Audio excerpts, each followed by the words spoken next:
No one thought Chouchou would survive when he was a baby. He had an incredibly severe cleft palate that seemed impossible to overcome. And no one could have anticipated what we would be able to do for him. Not even me. To explain it all, let's rewind to the beginning.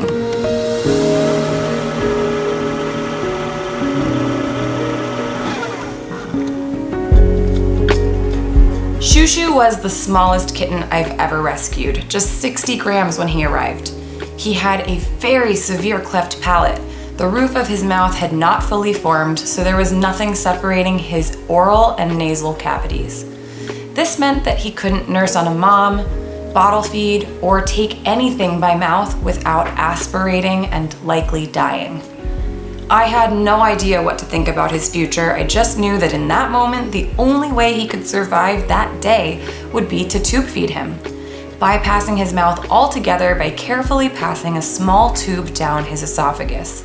So I tube fed, and I tube fed, and I tube fed, every day, morning and night. And slowly he got bigger, and his eyes opened up, and he was the cutest little cotton ball.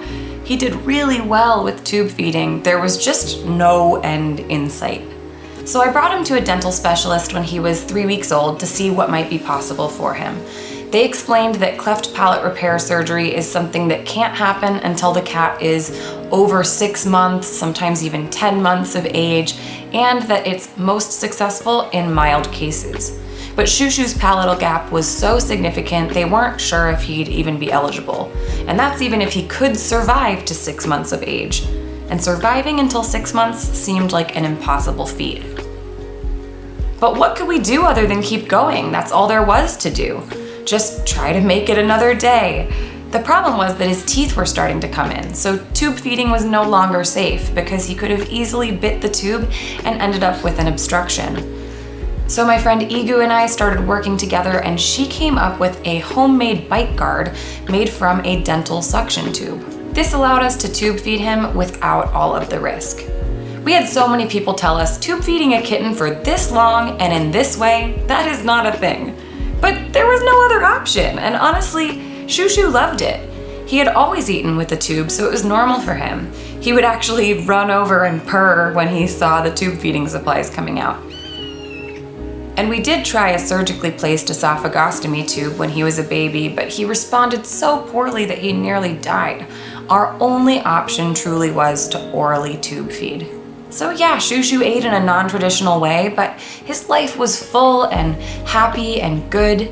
He became friends with so many animals: a baby goat, a baby pig, dogs, kittens, and of course our cat Ferguson. They became besties. He learned how to play, and he loved people. His life was so good. In that first 6-month period, it was really just about seeing if we could keep Chouchou alive. Could we keep him going long enough to even get to see if he'd be eligible for surgery? We learned about a specialist, Dr. Arzi at UC Davis, and scheduled a consultation for him to be seen right at the 6-month mark. So Igu and I drove the 8-hour trip north with Chouchou, who was a perfect gentleman in the car, and we were so nervous. When we got there, we met with Dr. Arzi and Dr. Wolfs, who put Chouchou under anesthesia and performed a CT scan to see how much bone and tissue they were working with. They said that his case was extremely severe, but that they were willing to give it a shot. So we proceeded with the first step of this 2-part surgical procedure. The first step of this procedure is to remove the upper molars. By removing the teeth and allowing the gums to heal completely, Chouchou had more soft tissue available on his existing palate, which was going to be important for the second step of surgery, which involves using that tissue to fill in the gap. Healing from dental extractions is not fun, but after a week or 2 of pain management and healing, he was back to his usual self like nothing had happened. And then we waited a full 2 to 3 months for it to be completely healed before the big surgery day. This week, he is finally getting his cleft palate surgery. I can't believe it! We're finally ready! It's been a long time coming. On surgery day, Igu and I arrived early at the hospital and waited in the waiting room with Chouchou. Then we spoke with Dr. Wolfs, who would be performing the surgery. This was a total collaboration between me, Igu, Dr. Wolfs, Dr. Arzi, and the rest of the team at UC Davis. We had so many discussions about how this would go, the strategy of the surgery, the recovery, the nutritional needs, the pain management medications that could work for him, his husbandry, all of it. They even 3D printed his skull to show what we were working with before the procedure. So cool. Down at the bottom as well. Yeah. This was a huge collaboration. It was really relieving to know that he was in such good hands because at this point it was like, we've done our part, you know.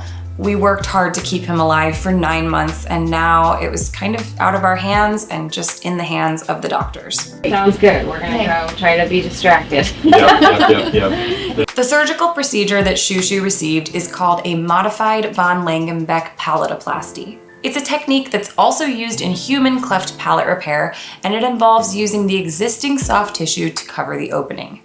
To put it as simply as possible, they lift the soft tissue away from the existing bone, make strategic cuts to give it more flexibility, and stretch it inward to meet at the center, so the opening between the nasal cavity and the oral cavity is completely covered. So with this procedure, there's never a truly hard palate all the way across. It is soft in the center because it's just that soft tissue closure. And then in the back, there's also a soft tissue closure where the soft palate is. So after a 5-hour surgery, we finally got the call that he had done well and he was awake. He's breathing on his own on room air, but he's doing really well. That's amazing. I'm so glad. Yeah, me too. I'm very happy. He's the star of the hospital and everyone loves him. He's doing well. Chouchou did amazing! You really did. But to be honest with you, the hardest part by far was his recovery. Chouchou's recovery from the surgery was pretty intense. Because of his brachycephalic airway, the blood and swelling made it really difficult for him to breathe, and he had to stay on oxygen at the hospital. We were able to visit him, but he looked terrible, and we decided to keep him in the hospital until he was completely better.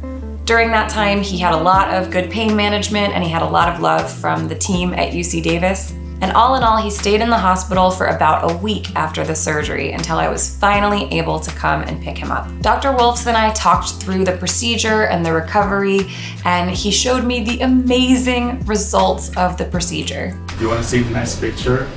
Oh my gosh! It's so amazing! Chouchou's palate was completely enclosed. It was incredible looking. And a week in, the sutures looked great. The exposed areas were already filling in with new tissue. It really had gone perfectly. After surgery, he had an esophagostomy tube for a month, which went very well for him. During recovery, it was very important not to have anything entering his mouth at all. So I fed him through the esophagostomy tube, and about a month later went back up to UC Davis for his final checkup. So here's a look at his palate at different stages. When he was a newborn, when he was 2 weeks old, when he was 10 weeks old and his baby teeth had come in, when he was 6 months old, these are his adult teeth. Here he is with those upper molars removed. This is before the surgery. And here he is after the surgery. And now he's fully healed. This was a ton of work, a huge effort to keep him alive long enough to reach surgery age. Collaboration between me and Andrew and Igu and Justin, support from our Orphan Kitten Club donors who believed in him, a huge amount of faith and willingness to try something challenging by the doctors and the team at UC Davis. Chouchou's life was saved thanks to science, creativity, teamwork, stubbornness, and a lot of love. And the best part is that now he can finally eat delicious food all on his own.